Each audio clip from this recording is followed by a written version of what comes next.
guys, I'm Marie from Humblebee and Me, and today's DIY is a gorgeous passionfruit coconut conditioning body lotion that uses passionfruit oil and gorgeous fragrant virgin coconut oil. So right off the bat, something that's really neat about this lotion is it also makes a gorgeous hair conditioner. If you have quite fine hair, it would also make a gorgeous hair mask, or if you have drier hair, it could make a lovely leave-in hair conditioner for you. The conditioning part of this body lotion slash hair conditioner is the emulsifier, which is BTMS 50, contains 50% bihydramonium methyl sulfate, which is cationic or positively charged. This emulsifier lends the most gorgeous feel to the end product. On the skin, it sinks in really quickly and has a really lovely powdery finish. And in the hair, it just, it makes the hair easier to comb through, feels really smooth, helps reduce static. It's just mwah. If you don't have it, you could use a different emulsifier instead, so something like Polo Wax or Emulsifying Wax NF, but those are non-ionic, so you will lose that conditioning goodness. It'll still be a really lovely lotion and you could still put it in your hair if you wanted to, but you just lose that conditioning cationic loveliness. I have kept this one pretty simple. The water phase is just 2 ingredients, the oil phase is just 4, and then we just have a couple things in the cool down phase, fragrance, preservative, and a bit of a hydrolyzed baobab protein. For fragrance, I've used a passionfruit natural fragrance oil, but you could use something else, so a passionfruit fragrance oil that's not naturally derived, or an essential oil that you just kind of like the sounds of. Something to keep in mind is that the coconut scent from the coconut oil does come through in the end product, so make sure whatever fragrance you're choosing works with that, or just use a deodorized coconut oil. If you've ever made lotion before, you'll find this crazy simple to make. As always, please make sure you are reading the blog post linked in the description box below. There's a ton of great information down there that'll help you learn more about the formulation, information on substitution, scaling, shelf life, where to buy all the ingredients, and discount codes too. But come on, let's get started. We'll begin by combining the ingredients for our heated water phase, which is really very simple. So in this heat-resistant glass measuring cup, I already have 75.9 grams distilled water, and to that I'm going to add 5 grams sodium lactate. For our heated oil phase, we're going to need 4 grams BTMS 50, and for substitutions, please make sure you're reading the blog post linked in the description box below, 5 grams passionfruit oil, 5 grams virgin coconut oil, and 2.5 grams cetyl alcohol. Before we heat everything through, we're going to weigh our water phase so we can replace any water lost to evaporation. So I'm going to pop that on the scale and write that weight down, making sure to note it also includes the spatula. To heat everything through, we're going to use a water bath. So this is a wide flat bottom saute pan that has about 1 inch or 3 centimeters of water in the bottom of it. I'm going to pop both of our phases in here and then go put this on the stovetop over medium heat for about half an hour to melt everything through and bring everything to the same temperature. Once everything has melted through, you can remove your pan from the heat.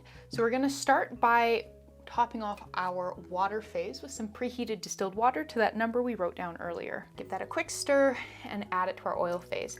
Now I'm leaving the oil phase in the water bath right now because BTMS 50 can be tricky to get to melt, and I find that it can re-solidify really quite quickly. If as you are melting it, it is being real stubborn, just pop it in the microwave for 20 or 30 seconds to get it to melt. And now we're going to grab our immersion blender and start blending.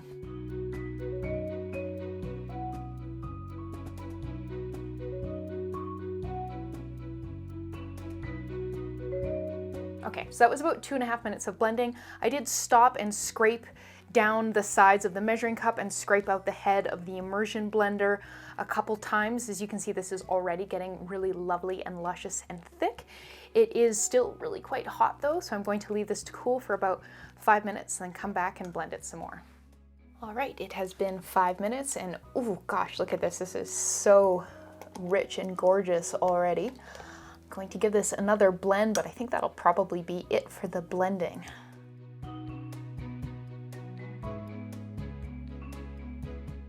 How gorgeous does that look? So that was about another minute of blending. So just a reminder, when you are blending something this thick, you want to make sure that your entire immersion blender is submerged and that you're not like pumping it up and down as you blend. So when you see me pick the immersion blender up and kind of stamp it back down, I have the blender turned off at that point in time.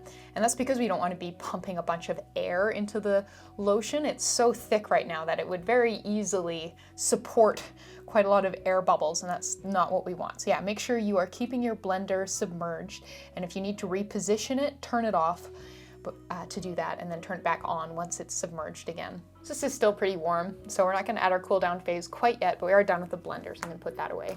While we wait for our lovely lotion to cool down, we can weigh out our cool down phase. I'm going to be using this small dish on a more precise scale, so this scale goes down to 0.01 grams, which is great because the ingredients we use in the cool down phase need to be used at smaller and more precise amounts. So you're going to need some hydrolyzed baobab protein, 2 grams of that. You could use a different hydrolyzed protein if you prefer, like oat or silk or rice. There's quite a few to choose from. You'll need 0.3 grams liquid germall plus. This is our preservative, and if you have questions about using a different preservative, I have an FAQ on that, so make sure you check that out at humblebeeandme.com. And then for our fragrance, we are using this Passionfruit natural fragrance oil from Essential Wholesale. This was gifted, and we're going to need that at 0.3 grams as well.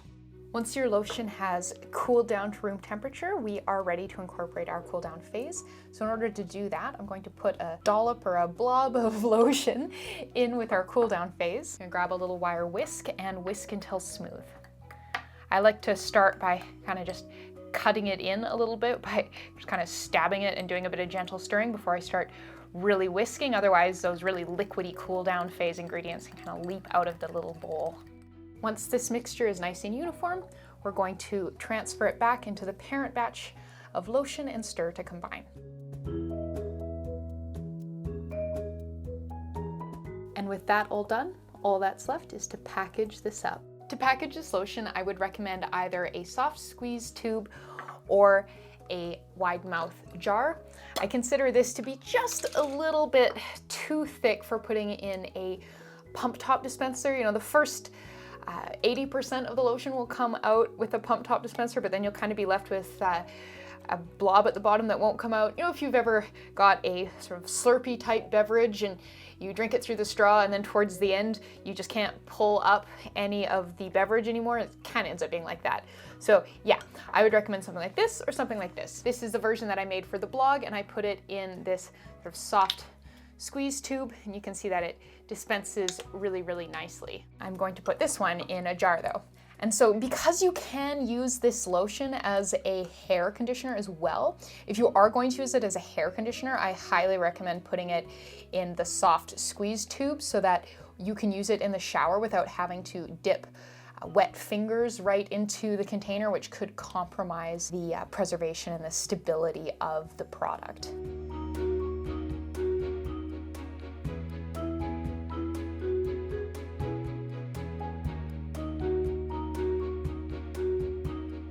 And there you go. So we just made a gorgeous Passionfruit coconut conditioning body lotion. If you'd like to learn more about this formulation, please make sure you are reading about it on the blog on humblebeeandme.com. That's linked in the description box below. You'll find a lot more information about this formulation, including everything written out in both grams and percents, information on substitutions, scaling, shelf life, links to places to buy all the ingredients, and a whole lot more. So thank you so much, and I'll see you next time.